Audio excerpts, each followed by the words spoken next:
एक दिन गांव की एक बहू सफाई कर रही थी। मुंह में सुपारी की पीक आया तो उसने गलती से यज्ञ वेदी में थूक दिया। उसे आश्चर्य तो बहुत हुआ जब उसका थूक स्वर्ण में बदल गया। अब तो वो प्रतिदिन जानबूझकर वेदी में थूकने लगा और उसके पास धीरे धीरे स्वर्ण बढ़ता गया। महिलाओं में बात तेजी से फैलती है, इसलिए कोई और महिलाएं भी अपने अपने घर में बनी यज्ञ वेदी में थूक थूक कर सोना उत्पादन करने लगे। धीरे धीरे पूरे गांव में ये सामान्य चलन हो गया, सिवाय एक महिला के। उस महिला को भी अनेकों दूसरी महिलाओं ने उकसाया और समझाया, अरे तू भी क्यों नहीं थूकती। महिला ने कहा, जी बात कुछ ऐसा है कि मैं अपने पति की अनुमति के बिना कोई काम नहीं करता और हरगिज करूंगी भी नहीं, और जहाँ तक मुझे ज्ञान है वो अनुमति भी नहीं देंगे। किंतु ग्रामीण महिलाओं ने ऐसा वातावरण बनाया कि आखिर उसने एक रात डरते डरते अपने पति को पूछ ही लिया। पति ने कहा,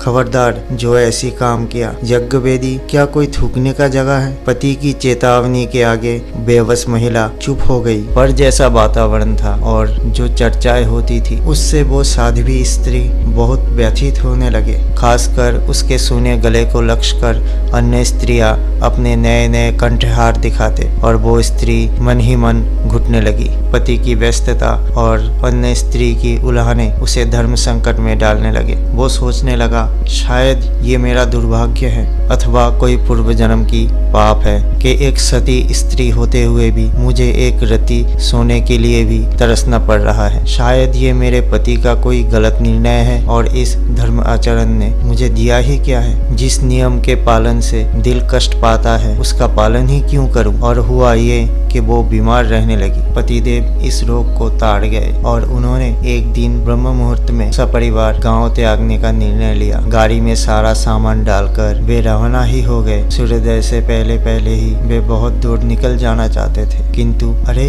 ये क्या हुआ। जैसे ही वो गांव के सीमा से बाहर निकले, पीछे भयानक विस्फोट हुआ। पूरा गांव धू धू कर जल रहा था। सज्जन दंपत्ति चौंक गए। अब उस स्त्री को अपने पति का महत्व समझ में आ गया। वास्तव में इतने दिनों से गांव बचा हुआ था तो केवल इस कारण कि उसका परिवार गांव में रह रहा था। दोस्तों, धर्माचरण करते रहे। कुछ पाने के लालच में इंसान बहुत कुछ खो बैठता है, इसलिए लालच से बचे।